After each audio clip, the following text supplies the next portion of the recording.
आज का नया लेक्चर, इसका टॉपिक है एपोप्टोसिस एंड नेक्रोसिस।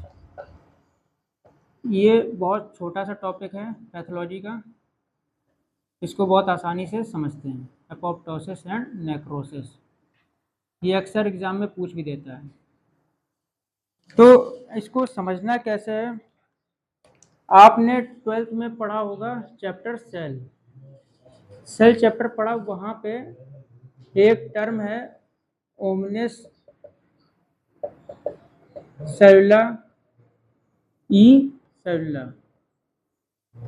ये बाकी इसकी स्पेलिंग देख लीजिएगा। इसका मतलब क्या है? इसका मतलब ये समझिए, all cell arise from pre-existing cell। pre-existing cell, इसका ये मतलब, ये किसने दिया था? रुडोल्फ विर्को। ठीक है, तो ये चैप्टर आपने पढ़ा होगा 12th में। ओमनिस सेलुला ई सेलुला, इसका मतलब all cells are arise from pre existing cell. इसका मतलब जो भी सेल्स हैं वो पिछले सेल्स के या प्रिमिटिव सेल से अराइज होती हैं।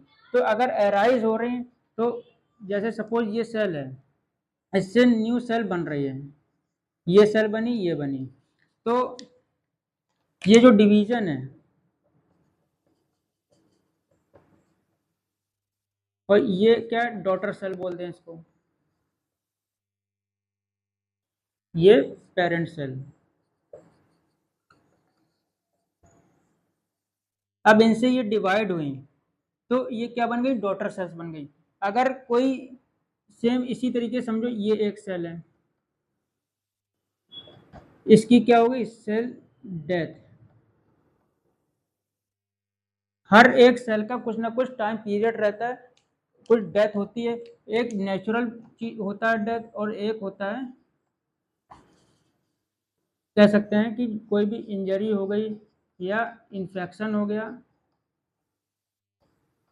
उसके थ्रू डेथ हुई। ये दो पार्ट होते हैं, एक नेचुरल डेथ और एक कोई भी इंजरी या इन्फेक्शन हुआ। इसको एक टर्म और दे देते हैं हम लोग, इसको बोलते हैं एक्सीडेंटल डेथ। क्या? Accidental death. सेल डेथ समझ में आया? सेल डेथ क्या है? दो तरीके से हो रही है, एक तो नेचुरल हो रही है डेथ, नेचुरल कैसे होती वो आगे चैप्टर में पढ़ेंगे, और एक्सीडेंटल डेथ कैसे होती वो भी पढ़ेंगे। तो ये दो टाइप समझ में आए, एक्सीडेंटल डेथ और नेचुरल डेथ। अब ये किस बेस पे डिवाइड किया गया वो समझते हैं। सपोज एक यहाँ पे सेल बनाते हैं,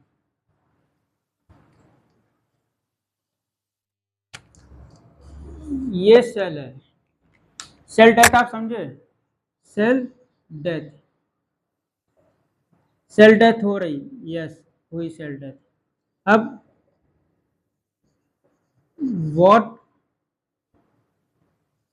what type of death? Death या डैमेज, डैमेज भी बोल सकते हैं। किस तरीके का डैमेज है, इस बेस पे ये टू टाइप्स में डिवाइड की गई है। एक एपोप्टोसिस और एक नेक्रोसिस। दोनों में ही क्या हो रहा है? सेल डेथ हो रही है, सेल की डैमेज हो रहा है, लेकिन किस बेस पे, किस तरीके का डैमेज है, उस बेस पे ये किस में डिवाइड किया गया? एपोप्टोसिस एंड नेक्रोसिस में। जो एपोप्टोसिस है इसको नेचुरल डेथ बोला गया है, और नेक्रोसिस को बताया एक्सीडेंटल डेथ बोला गया। इतना समझ में आया? ये वर्ड आप याद रखिएगा, मेन चीज। सेल डेथ दोनों में ही हो रही है, इसमें भी हो रही है और इसमें भी हो रही है, लेकिन फर्क किसका है? किस तरीके से डैमेज हो रहा है, किस तरीके से डेथ हो रही है। तो अब आगे हम लोग पर्टिकुलर टॉपिक पढ़ते हैं, एपोप्टोसिस और नेक्रोसिस। ये बेसिक है, बेसिक समझना बहुत जरूरी है, नहीं तो आगे चैप्टर में प्रॉब्लम होगी। अब हेडिंग डालिए एपोप्टोसिस।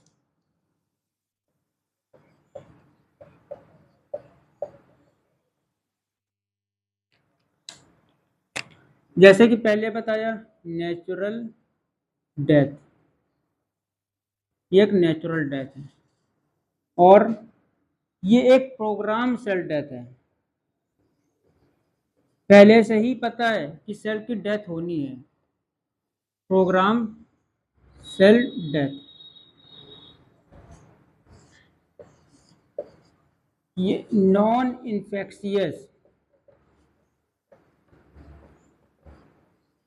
ये जो सेल जब डेथ होती है तो ये किसी को इन्फेक्शंस नहीं पहुंचाती, किसी को इन्फेक्ट नहीं करती, स्पेशली सराउंडिंग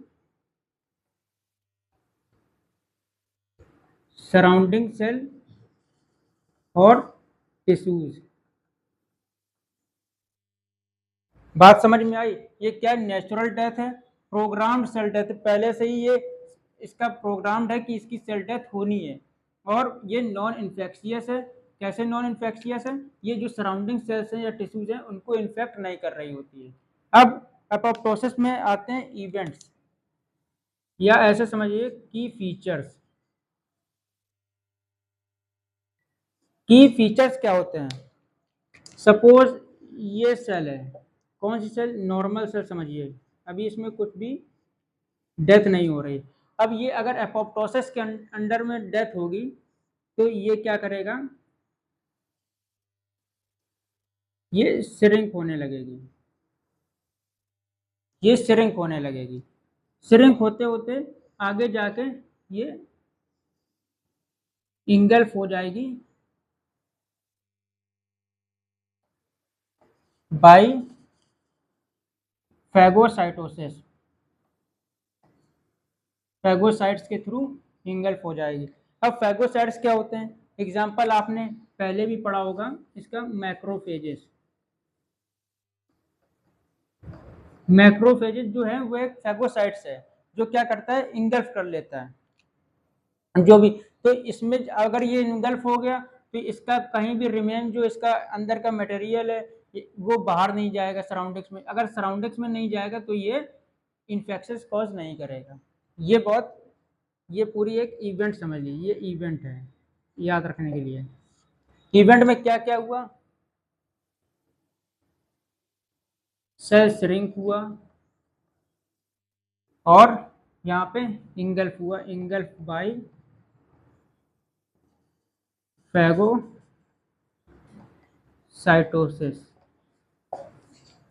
समझ में आई इतनी चीज?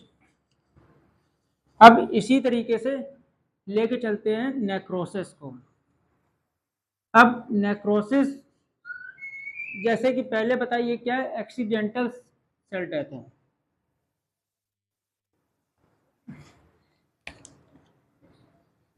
ये नेक्रोसिस,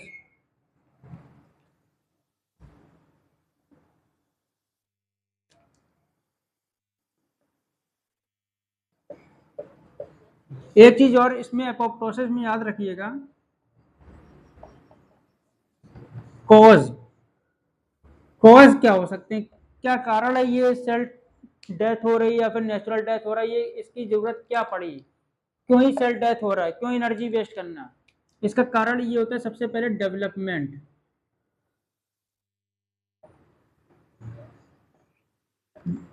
ड्यूरिंग एम्ब्रियोनिक स्टेज, जब एम्ब्रियोनिक स्टेज में हो रहे होते हैं तो उस टाइम बहुत सारे डेवलपमेंट हो रहे होते हैं।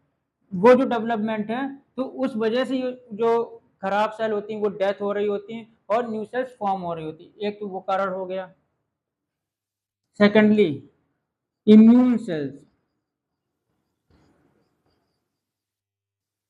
ऐसी cells, those cells which harm are other body cells, जो सेल्स अपनी ही बॉडी की सेल्स को हार्म करेंगी तो वो उनको किल कर देती है, उनको इंगल्फ कर लेती है। एक वो कारण है एपोप्टोसिस, ये नेचुरली हो रहा है। ये दो मेन जो इसके रीजंस हैं, मेन जो इसके कॉज हैं, वो आपको याद रखना है। तो अब बात हो रही थी फिर नेक्रोसिस की। नेक्रोसिस में क्या होता है, उसमें नेचुरल डेथ थी, ये एक्सीडेंटल डेथ है, एक्सीडेंटल डेथ। इसका कॉज पढ़ेंगे क्या होता है। ये इन्फेक्शियस है, इन्फेक्शियस, इन्फेक्शन कॉज करती है, या इंफ्लामेटरी कह सकते हैं, रिएक्शंस होते हैं, इंफ्लामेटरी रिएक्शन। ये नेक्रोसिस में आप समझिए। अब अगर इसका कॉज समझेंगे, कॉज क्या है, इसका कॉज सबसे पहले तो आप ये समझिए, कोई भी इन्फेक्शन हो गया। इन्फेक्शन कैसे होगा, हमने जैसे पढ़ा माइक्रोबियल जो लाइफ होती है, माइक्रोबियल लाइफ में क्या आते हैं, बैक्टीरिया आते हैं, वायरस आते हैं, फंजाई आते हैं, उनके थ्रू इन्फेक्शन हो गया। बैक्टीरिया, वायरस, फंजाई, या और अदर माइक्रोबियल लाइफ का अटैक हुआ, तो वो किस में आ जाएगा, इन्फेक्शन में। इन्फेक्शन के थ्रू इसकी डेथ हो रही है। सेकेंडली, अब बात आती फिजिकल। फिजिकली क्या हो रहा है, फिजिकली आप ये समझिए, कोई ट्रामा हो रहा है या इंजरी हो रही है, कोई इंजरी हुई या ट्रामा हुआ, तो एक्सीडेंट हुआ, तो उसमें क्या हुआ, कोई डैमेज हुआ, वो तो प्रोग्राम तो था नहीं कि डैमेज होना ही था, वो डैमेज प्रोग्राम पहले से नहीं था, लेकिन वो एक्सीडेंटल के थ्रू वो डेथ हुई। जो एक्सीडेंटल डेथ हुई, इसमें क्या हुआ, ट्रामा हुआ या इंजरी हुई, तो वो किस में आ गया, फिजिकल एजेंट में आ गया। ये किसको बोल, ये कौन सी सेल डेथ बोली जाएगी, ये नेक्रोसिस सेल डेथ बोली जाएगी। अब इसी में आगे समझते हैं।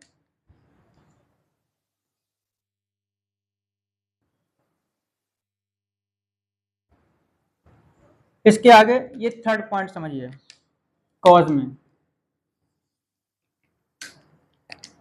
केमिकल एजेंट,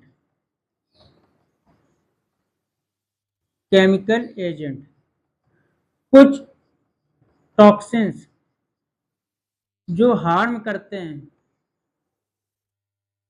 कुछ टॉक्सिन्स, जब सपोज कोई भी, जैसे ये सरफेस है, यहाँ पे कुछ केमिकल्स यहाँ पे आ गया, गिर गया, तो ये क्या करेंगे, हमारी सेल्स को हार्म करेंगे, सेल की डेथ हो जाएगी। तो वो डेथ किस में आएगी, वो नेक्रोसिस के थ्रू है, नेक्रोसिस सेल डेथ में इसको बोलेंगे। तो टॉक्सिन्स जो है ये हार्म हो रहा है, किसको हार्म कर रहे हैं, आर टारगेट पोजीशन सेल, जहां पे भी वो टॉक्सिन्स गिरेगा वो हार्म करेगा। ये मेनली क्या होते हैं, केमिकल्स ही होते हैं। तो इसका समझे कॉज क्या है। अब नेक्रोसिस में हमको टाइप्स भी पढ़ने पड़ते हैं। अब टाइप्स क्या क्या हो सकते हैं, टाइप्स के आपको सिर्फ मेनली नेम ही याद रखने, ये इतना इंपॉर्टेंट नहीं है, ये ज्यादा डीप में आपके सिलेबस में नहीं है, केवल आपको नेम ही याद रखने हैं टाइप्स में। टाइप्स, सबसे पहले आप टाइप याद रखिए, कोगुलेटिव नेक्रोसिस। अब आपने एक टर्म सुना होगा, सीमिया, ये टर्म है एक, तो इसका मतलब होता है लैक ऑफ ब्लड सप्लाई। ऐसे समझिए, ये क्या है, एक वेन्स है, वेन है, यहाँ पे जो ब्लड सप्लाई हो रहा है, ये ब्लड सप्लाई हो रहा है, ब्लड सप्लाई। अब यहाँ से या तो ये वेन कंस्ट्रक्ट कर जाए, या इसका जो एरिया है वो छोटा हो जाए, किसी भी तरीके से इसमें जो ब्लड है वो सप्लाई क्या हो जाए, कम हो जाए। धीरे धीरे या बंद भी हो सकती है। जब बंद हो जाता है तो उसको स्ट्रोक बोलते हैं। क्या बोलते हैं? स्ट्रोक। वैसे सप्लाई क्या होगी? कम हो गई। जब ब्लड की सप्लाई कम हो जाती है तो उसको बोलते हैं कोगुलेटिव नेक्रोसिस। उसकी वजह से जो सेल डेथ होती है वो कोगुलेटिव नेक्रोसिस में आता है। इसके बाद आप समझिए लिक्विफेक्शन। Liquefaction necrosis.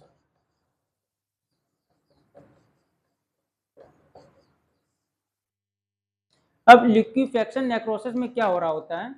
इसमें ऐसे समझते हैं, जो सेल डेथ उसकी डाइजेस्टेड सेल होती है, जो डाइजेस्टेड सेल डेथ, जो सेल डेथ हुई होती हैं तो उनका डाइजेशन हो रहा होता है। ये ऐसे ही समझते हैं, कैरेक्टराइज्ड बाय डाइजेस्टिव सेल। अगर डिटेल में पढ़ना हो तो आप कमेंट सेक्शन में बता दीजिए, तो इसको भी डिटेल में बता देंगे। तो digested cell death characterized by digestive cell, मतलब ऐसे समझ लीजिए, सपोज ये एक सेल है, ये इंगल्फ हो गई बाई किसी भी मैक्रोफेजेस से हो गई या किसी भी तरीके से ये इंगल्फ हो गए। ये जो डाइजेस्टेड है वो किस में आएगा? लिक्विफेक्शन नेक्रोसिस में। और डिटेल में आप वीडियो में कमेंट कर सकते हैं तो बता दिया जाएगा। ये दो पॉइंट आप ये याद रखिए, कोगुलेटिव नेक्रोसिस और लिक्विफेक्शन नेक्रोसिस। अब इसका जो थर्ड पार्ट है या कहते हैं थर्ड टाइप, वो क्या है? वो आता है कैसियस, कैसियस नेक्रोसिस। अब कैसियस नेक्रोसिस में क्या होता है? ये भी एक फॉर्म है, किसका? Form of coagulative necrosis. ये भी कोगुलेटिव नेक्रोसिस का एक फॉर्म है और ये टिपिकली कॉज्ड बाय या occurred by TB. TB means tuberculosis.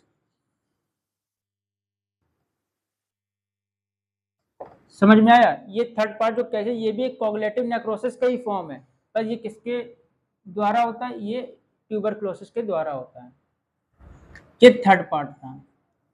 अब फोर्थ समझिए,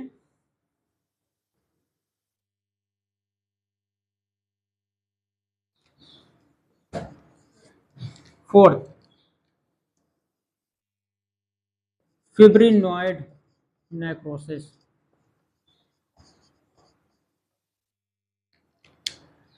इसमें एक चीज और याद रखिए, ये चीज लाइक अपीयरेंस भी देता है। चीज लाइक अपीयरेंस, कैसियस एक प्रोटीन होती है उसी तरीके से चीज लाइक अपीयरेंस।